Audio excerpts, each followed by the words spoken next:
বিজ্ঞানের বই চর্চায় হবে জয়। আমরা অগ্রণী উচ্চ বিদ্যালয়ের 7ম শ্রেণীর শিক্ষার্থীরা। আমরা ডক্টর আবেদ চৌধুরী বিজ্ঞান ক্লাবের সদস্য। প্রতি বছরের নিয়ে এই বছর আমরা সেবা কর্তৃক বিজ্ঞান দেওয়ালিকা প্রকাশিত করতে যাচ্ছি।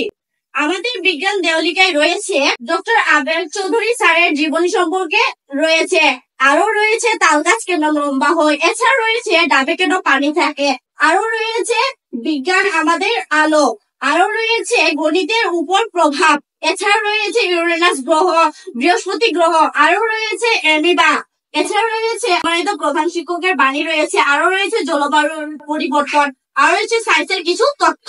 এ পর্যায়ে আমরা এক এক করে আপনাদের সামনে উপস্থাপন করব। আমি আপনাদের সামনে শুরুতেই উপস্থাপন করব আমাদের বিদ্যালয়ের প্রধান শিক্ষক জনাব পঙ্কজ নাহা স্যারের বাণী। সভ্যতার বিকাশের মূলে রয়েছে বিজ্ঞান। বর্তমান বিশ্বের প্রতিটি ক্ষেত্রে বিজ্ঞানের অবদান অপরিসীম।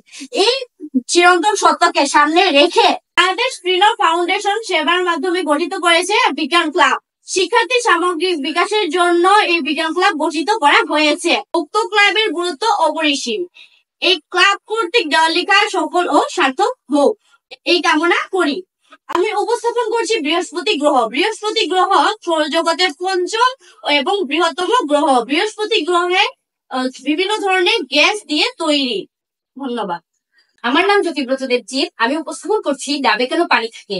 ডাবের ভেতরে পানি থাকে কারণ হচ্ছে এটি নারকেল বীজের পুষ্টি যোগানোর জন্য তৈরি প্রাকৃতিক তরল, যাকে বলা হয় এন্ডোস্পার্ম লিকুইড। ডাব যখন কাঁচা থাকে তখন এই তরল বেশি থাকে এবং ধীরে ধীরে নারকেল পরিপক্ক হওয়ার সঙ্গে সঙ্গে এটি ঘন হয়ে সাদা শ্বাসে পরিণত হয়।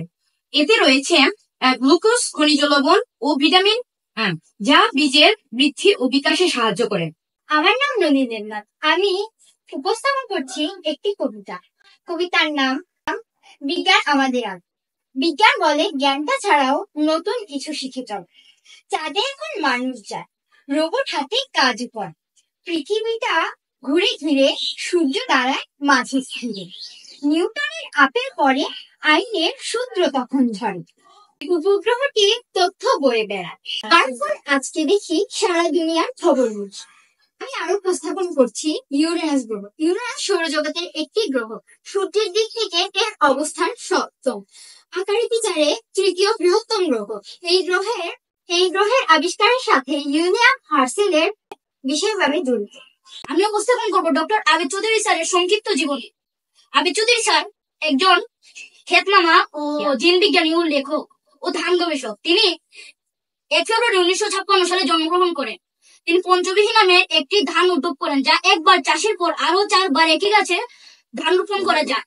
তিনি মৌলভীবাজার জন্মগ্রহণ করেন এবং বর্তমানে তিনি অস্ট্রেলিয়ার ক্যানবেরা বসবাস করছেন। দ্বিতীয় টপিকটির নাম হলো তালগাছ লম্বা হওয়ার কারণ। তালগাছ লম্বা হওয়ার প্রধান কারণ হলো সূর্যের আলো, প্রাকৃতিক দুর্যোগ থেকে বাঁচা ও বংশবিস্তারের সুবিধা।